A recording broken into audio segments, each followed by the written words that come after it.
இன்றைக்கி நம்ம எப்படி ராகி மால்ட் எப்படி செய்யறதுன்னு நம்ம பார்க்குறோம். இங்கே பாருங்கள், நான் வந்து ராகி மால்ட்டு கரைச்சி வச்சுருக்கேன்.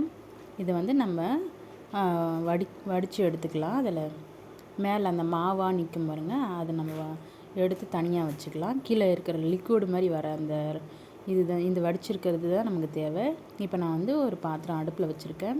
இப்போ சுடு தண்ணி கொஞ்சம் வச்சுருக்கேன். இந்த அளவுக்கு குட்டி குட்டி பபிள்ஸாக வரும்போது நம்ம வந்து ராகி கரைச்சி வச்சுருக்கல வடிகட்டி அதை ஊற்றி நம்ம கிண்டிகிட்டே இருக்கலாம்.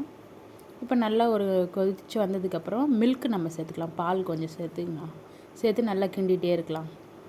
அடி பிடிக்காத இந்த அளவுக்கு நம்ம கிண்டிகிட்டே இருக்கணும்.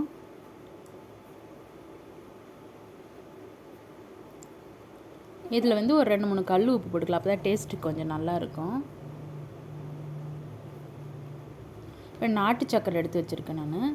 அதை போட்டு நம்ம நல்லா தேவையான சுகர் வேணும்னு எந்த அளவுக்கு இனிப்பு தேவையோ அந்த அளவுக்கு நம்ம போட்டு நல்லா கிண்டிக்கலாம். மிக்ஸ் ஆகிடும். சிம்மில் வச்சு தான் இது பண்ணணும்.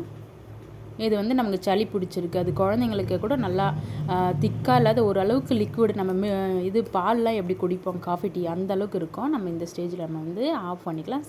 ரெடி ஆகிடுச்சு. இதில் வேறு எதுவுமே நம்ம சேர்க்க தேவையில்ல. சளிக்கு ரொம்ப ரொம்ப நல்ல ஒரு ரெசிபி.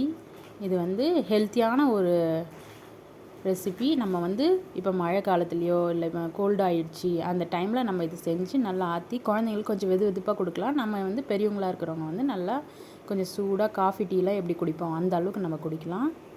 அதை முடிஞ்சிச்சு ஃப்ரெண்ட்ஸ். Thank you friends.